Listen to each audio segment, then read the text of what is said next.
Hello বন্ধুরা, সবাইকে স্বাগত জানাই স্টাডি সাকসেস কোচিং সেন্টারে। বন্ধুরা, তোমরা যারা এসএসসি এক্সামের জন্য প্রিপারেশন নিচ্ছ, স্টাফ সিলেকশন কমিশনের যে সকল এক্সামগুলো হয়, সেই সকল এক্সাম প্রিপারেশন নিচ্ছ, তো তোমাদের জন্য কিন্তু আজকের ক্লাসটা খুবই গুরুত্বপূর্ণ। একদম বাছাই করা গুরুত্বপূর্ণ প্রশ্নোত্তর নিয়ে এসেছি। রিসেন্ট যে এডুকেটিভ প্যাটার্ন, সেই প্যাটার্ন অনুযায়ী কোশ্চেনগুলো নিয়ে আসা হয়েছে। আগে আমরা ক্লাস দিয়েছি, আগের যে ক্লাসগুলো তোমরা দেখোনি, ডেসক্রিপশনে দেখো, প্লেলিস্ট করা রয়েছে, এক এক করে কিন্তু অবশ্যই ক্লাসগুলো দেখে নেবে। তো চলো দেখে নিই আজকে ক্লাসের ফার্স্ট কোশ্চেন। ফার্স্ট কোশ্চেন কি রয়েছে? ওয়ার্ল্ড হ্যাপিনেস রিপোর্ট প্রধানত কোন ধরনের তথ্যের উপর নির্ভর করে? ওয়ার্ল্ড হ্যাপিনেস রিপোর্ট প্রধানত কোন ধরনের তথ্যের উপর নির্ভর করে? সঠিক অ্যান্সার কি হবে এখানে? না, সঠিক অ্যান্সার হয়ে যাবে অপশন নাম্বার বি, ব্যক্তিগত জীবন মূল্যায়ন ও কল্যাণ সম্পর্কিত বিষয়ভিত্তিক তথ্য। ব্যক্তিগত জীবন মূল্যায়ন ও কল্যাণ সম্পর্কিত বিষয়ভিত্তিক তথ্য। তারপর দেখো 2 নম্বর কোশ্চেন, কোন ভক্তি সাধক আওয়াধি উপভাষায় রামের ভক্তি প্রচার করেছিলেন? কোন ভক্তি সাধক আওয়াধি উপভাষায় রামের ভক্তি প্রচার করেছিলেন? অপশনগুলো দেখো, কবির, তুলসীদাস, সুরদাস, না হচ্ছে নামদেব। সঠিক অ্যান্সার কি হবে? না, সঠিক অ্যান্সার হয়ে যাবে অপশন নাম্বার বি, তুলসীদাস। তারপরে চলে যাবো 3 নম্বর কোশ্চেন, ভারতীয় সংবিধানের 312 নম্বর অনুচ্ছেদের প্রধান উদ্দেশ্য কি? 312 নম্বর অনুচ্ছেদের প্রধান উদ্দেশ্য কি? উদ্দেশ্য হচ্ছে সর্বভারতীয় বিচারিক পরিষেবা গঠন করা, অল ইন্ডিয়া জুডিশিয়াল সার্ভিস গঠন করা। ঠিক আছে, সর্বভারতীয় বিচারিক পরিষেবা গঠন করা। অপশন নাম্বার বি হয়ে যাবে এখানে সঠিক অ্যান্সার।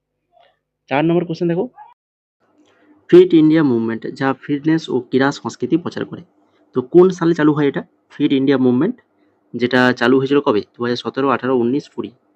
সঠিক অ্যান্সার হয়ে যাবে অপশন নাম্বার সি, 2019 সালে চালু হয়েছিল ফিট ইন্ডিয়া মুভমেন্ট। তারপরে দেখো 5 নম্বর কোশ্চেন, হকি ইন্ডিয়া লিগের উদ্বোধনী মরশুম 2013 সালে অনুষ্ঠিত হয়। ফাইনাল ম্যাচটি কোন শহরে অনুষ্ঠিত হয়েছিল? হকি ইন্ডিয়া লিগ এর উদ্বোধনী মরশুমটা হয়েছিল 2013 সালে। তো ফাইনাল যে হয়েছিল সেটা কোন শহরে অনুষ্ঠিত হয়েছিল? ফাইনাল ম্যাচ এটা হয়েছিল রাঁচিতে হয়েছিল।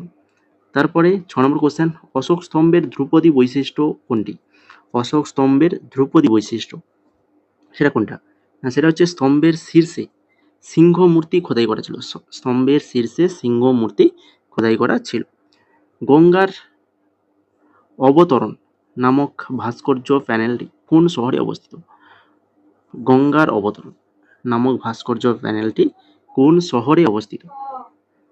এটা হচ্ছে মহাবলীপুরমে অবস্থিত। হাফ অফ এ ইয়েলো সান গ্রন্থটির জন্য 2007 সালে ওমেন্স প্রাইজ ফর ফিকশন কোন নাইজেরিয়ান লেখক জয় করেছিলেন? ওমেন প্রাইজ ফর ফিকশন কোন নাইজেরিয়ান লেখক জয় করেছিলেন হাফ অফ এ ইয়েলো সান গ্রন্থটির জন্য? এটা পেয়েছিলেন হচ্ছেন চিমামান্ডা নগজি আদিচি পেয়েছিলেন। তারপরে দেখো আর 9 নম্বর কোশ্চেন, স্ট্যান্ডার্ড কাবাডি ম্যাচে পুরুষদের প্রতিটি অর্ধের সময়সীমা কত? স্ট্যান্ডার্ড কাবাডি ম্যাচে প্রতিটি অর্ধের সময়সীমা কত? সঠিক answer option number B, 20 minute. 20 minute সঠিক অ্যান্সার। নিম্নলিখিত কোনটি কথাকলি নৃত্যের বৈশিষ্ট্য নয় কোনটা? সেটা হচ্ছে পরিবেশনা সম্পূর্ণ নীরব, কোনো কণ্ঠস্বর ব্যবহৃত হয় না। এটা কিন্তু নৃত্যের বৈশিষ্ট্য নয় কিন্তু, ঠিক আছে। বৈশিষ্ট্যগুলো দেখে রাখো, মুখোশ পরে পরিবেশন করে, শিল্পীরা মুখভঙ্গি ও অস্ত্রমুদ্রা ব্যবহার করে, আর পরিবেশনায় সরাসরি গান অন্তর্ভুক্ত থাকে। এরপরে দেখো 11 নম্বর কোশ্চেন, রাসলীলা কোন রাজ্যের ঐতিহ্যবাহী নৃত্য? পাঞ্জাব, উত্তরপ্রদেশ, কেরালা, না হচ্ছে পশ্চিমবঙ্গ? সঠিক answer option number B, Uttar Pradesh রাজ্যের ঐতিহ্যবাহী নৃত্য। নিম্নলিখিত কোন গ্রন্থটি বরাহমির রচনা করেছিলেন কোন গ্রন্থ? সেটা হচ্ছে বৃহৎ সংহিতা রচনা করেছিলেন বরাহমির। তারপরে 13 নম্বর কোশ্চেন, নিম্নলিখিত কার রচিত গ্রন্থ বীর সলিয়ম? এটা কার? এই গ্রন্থটি কে রচনা করেছেন? সঠিক অ্যান্সার অপশন নাম্বার এ, বুদ্ধমিত্র রচনা করেছেন। তারপরে দেখো গোয়ার মান্ড সঙ্গীতের মূল বিষয়বস্তুটা কি? মান্ড সঙ্গীত যেটা গোয়ার একটি সঙ্গীত, মান্ড সঙ্গীত। এটি মূল বিষয়বস্তুটা কি? এর মূল বিষয়বস্তু হচ্ছে প্রেম ও ঐতিহাসিক কাহিনী। প্রেম ও ঐতিহাসিক কাহিনী। উগাদি। উগাদি হিন্দু পঞ্জিকার কোন মাসে পড়ে? উগাদি হিন্দু পঞ্জিকার কোন মাসে পড়ে? বৈশাখ, মাঘ, চৈত্র নাকি কার্তিক? এটা পড়ে হচ্ছে চৈত্র মাস। তারপরে মণিপুরের ইয়াওসাং উৎসব সম্পর্কে নিম্নলিখিত কোনটি সঠিক? ইয়াওসাং উৎসব সম্পর্কে কোনটা সঠিক? সেটা হচ্ছে এই যে থাবাল চংবা একটি চাঁদের আলোতে অনুষ্ঠিত বৃত্তাকার নৃত্য। থাবাল চংবা একটি চাঁদের আলোতে অনুষ্ঠিত বৃত্তাকার নৃত্য। এরপরে চলে যাও 17 নম্বর কোশ্চেন। নিম্নলিখিত কোন সঙ্গীত ধারা বা শিল্পী ও তাদের বৈশিষ্ট্যের জুটি সঠিকভাবে মিলেছে? কোনটা? সেটা হচ্ছে অপশন নাম্বার ডি, রসুলন দেবী। ধীর ভাবপ্রধান পরিবেশনা, কঠোর ব্যাকরণ অপেক্ষা রসের উপর গুরুত্ব। কঠোর ব্যাকরণ অপেক্ষা রসের উপর গুরুত্ব, এটা সঠিকভাবে মেলানো রয়েছে। তারপরে দেখো 18 নম্বর কোশ্চেন। এখানে রয়েছে একটা মন্তব্য এবং তার সঙ্গে যুক্তি দেওয়া রয়েছে। ঠিক আছে, মন্তব্যটা দেখে নেবে।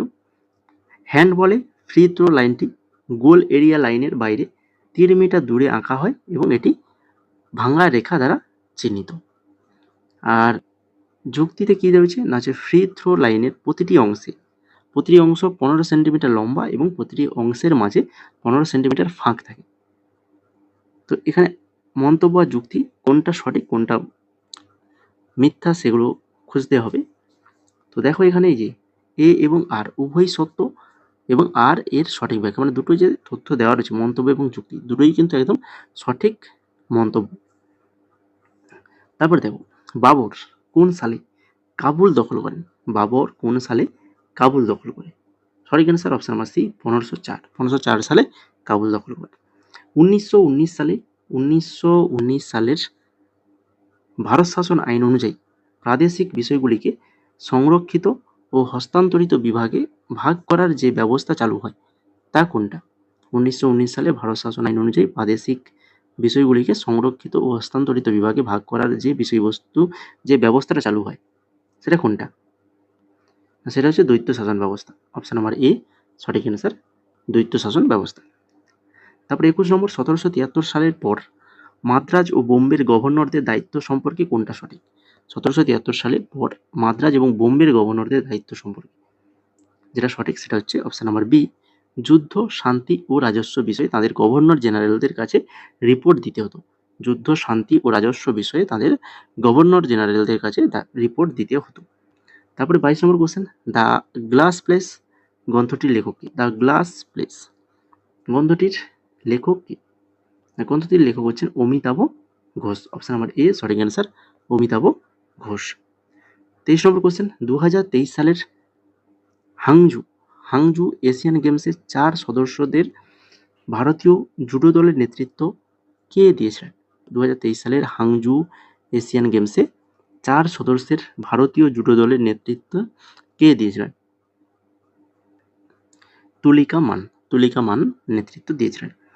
24 নম্বর কোশ্চেন, 2025 সালে ব্রাজিলের সর্বোচ্চ অসামরিক সম্মান the grand collar of the national order of the southern cross কাকে প্রদান করা হয়? কাকে প্রদান করা হয়েছিল 2025 সালে? কিন্তু ব্রাজিলের সর্বোচ্চ বেসামরিক সম্মান এটা, যেটা দেওয়া হয়েছিল আমাদের ভারতের প্রধানমন্ত্রী নরেন্দ্র মোদীকে দেওয়া হয়েছিল। 25 নম্বর কোশ্চেন, ভারতীয় মরুভূমি সম্পর্কে নিম্নলিখিত কোন বক্তব্যটি সঠিক? ভারতীয় মরুভূমি সম্পর্কে যেটা সঠিক সেটা হচ্ছে অপশন নাম্বার সি, ভারতীয় মরুভূমি একটি ঢেউ খেলানো বালুকাময় সমভূমি যেখানে বালিয়াড়ি রয়েছে এবং বার্ষিক বৃষ্টিপাত 150 মিলিমিটারেরও কম। এটাই কিন্তু এখানে সঠিক। তো এই ছিল মোট আজকের খুবই গুরুত্বপূর্ণ বাছাই করা 25খানা কোশ্চেন। আশা করি সবার ভালো লেগেছে। এই ধরনের কোশ্চেন আনসার যদি পরবর্তীতে পেতে চাও তাহলে অবশ্যই আমাদের চ্যানেলটাকে সাবস্ক্রাইব করে রাখো। তার পাশাপাশি আজকের ক্লাসটা লাইক, কমেন্ট, শেয়ার অবশ্যই করবে, বন্ধুদের মাঝে শেয়ার করবে।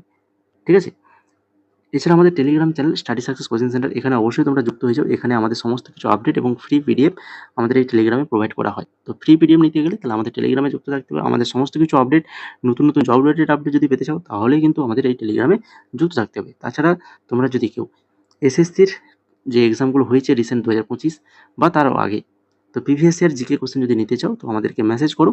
খুবই স্বল্প প্রাইসের মধ্যেই তোমরা কিন্তু পিডিএফগুলো আমাদের কাছ থেকে পেয়ে যাবে, একদম সম্পূর্ণ বাংলা ভাষায়, এবং প্রত্যেকটা পিডিএফ তোমরা ডাউনলোড করতে পারবে এবং তোমরা সেগুলোকে প্রিন্ট আউটও করতে পারবে। ঠিক আছে, যেমন এসএসসি এমটিএস এর জিকে এবং ইংলিশ একদম বাংলা ব্যাখ্যা সহ কিন্তু আমাদের ইংলিশ পিডিএফ রয়েছে রিসেন্ট যে 25 সালে এক্সামটা হয়েছে সেটার। তাছাড়া সিজিএলও রয়েছে ইংলিশ এবং বাংলা ল্যাঙ্গুয়েজে প্রত্যেকটা কোশ্চেন আনসার।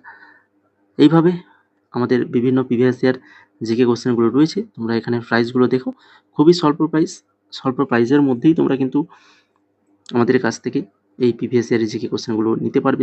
জিকে ইংলিশ রয়েছে। আমাদের ওয়েস্ট বেঙ্গল এক্সামের জন্যও রয়েছে খুবই ইম্পর্টেন্ট একদম টপিক ওয়াইজ জিকে, যেটা মাত্র 29 টাকায় পেয়ে যাবে। 29 টাকায় আমাদের ওয়েস্ট বেঙ্গল যে কোনো এক্সাম দিতে যাও না কেন, ওই পিডিএফটা তোমাদের জন্য খুবই গুরুত্বপূর্ণ। আরআরবি এনটিপিসি রয়েছে। দেখো প্রত্যেকটা পিডিএফ স্বল্প প্রাইস রয়েছে, তোমরা যেটা নিতে চাও আমাদের এই যে হোয়াটসঅ্যাপ নাম্বার রয়েছে, এই হোয়াটসঅ্যাপ নাম্বারে আমাদেরকে মেসেজ করে বলো। ডেমো দেখতে চাইলে টেলিগ্রামে চলে যাবে, ওখানে ডেমো লিঙ্ক রয়েছে, বা আমাকে মেসেজ করে বললেও আমরা ডেমো লিঙ্ক পাঠিয়ে দেবো।